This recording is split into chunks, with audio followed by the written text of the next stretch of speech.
You know, as Black News Tonight, it's important for us to cover this story because Black people care about what's going on in the world. It's especially important for us to talk about the ways that a story affects the Black community, both in the United States and around the diaspora. That's why we're going to talk about African students. That's why we're going to talk about refugees. That's why we're going to talk about racism inside of Ukraine and Russia. And later on in the show, we'll be covering all of those things in great detail.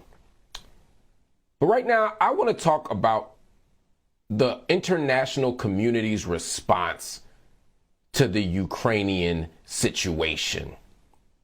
As soon as Russia invaded Ukraine and the war broke out, everybody around the world was almost unanimous in its support for the Ukrainian people. Everybody stood up and spoke out about how this was wrong, and they talked about the humanitarian cost, and they talked about sympathy. They sent their prayers. They did all the things you do when bad things happen to people who don't deserve it. I ain't mad at that. That is cool. Here's my issue. The international community, specifically powerful nations, media outlets, and everyday citizens, especially white ones, have been so dishonest, so disingenuous, and also so mean-spirited in many ways in regard to how they are responding to what's going on in the Ukraine. Let's start with the dishonesty and the disingenuousness. When the war broke out in Ukraine, you got countries running around talking about we stand with the Ukrainian people. This is a contravention of international law. We must recognize and respect territorial boundaries and integrity. We must allow people to be sovereign and govern themselves. We must honor treaties. We must do all this stuff. And that sounds good, except many of the nations who are standing up and saying this stuff. Australia, did you do that with the Aborigines? No. The United States, how many countries have we invaded? How many countries have we bombed? How much territorial integrity and sovereignty have we ignored? How much funding have we given to nations that do it? Israel continues to not honor the territorial boundaries and sovereignty of the Palestinian people. They continue to violate international law. So for all these countries to stand up and speak with crocodile tears about the Ukrainian people, and they don't say anything about things that are happening around the world, it's disturbing to me.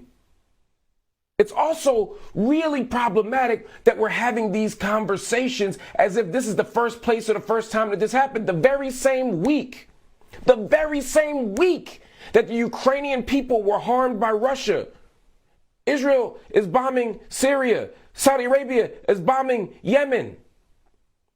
Bombings are happening all around the world, and it seems like the only people who got sympathy were the Ukrainian people. The only people who got international love and prayers and declarations and statements made were the European folk, the white folk, not the brown folk, damn sure not the black folk. Why? I think we got a simple answer. And that answer is white supremacy. So we think, oh, starvation happens in Africa. So if there's a famine in East Africa, nobody trips because they think that's just what's supposed to happen. Oh, those Arabs been fighting forever. So when you see a bombing or some kind of internal war, you don't trip about it when it happens in the Middle East, but somehow it's not supposed to happen here. And this ain't my theory. CBS News had somebody report that. They said, well, this is happening in basically a European country, and they're civilized. He used the word civilized. Another reporter talked about it being people with blonde hair and blue eyes and how that's what makes this a problem. People keep talking about this as if it shouldn't happen here. You're right, it shouldn't happen here, but it shouldn't happen anywhere.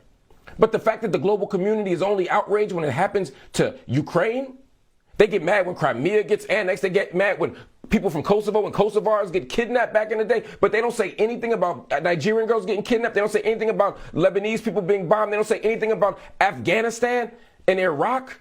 They don't say anything about Palestine. They don't say anything about Yemen. They don't say anything about Kenya. They don't say anything about Somaliland. They don't say anything about any of these countries, South Sudan, Sudan. They don't say anything about anything other than white folk.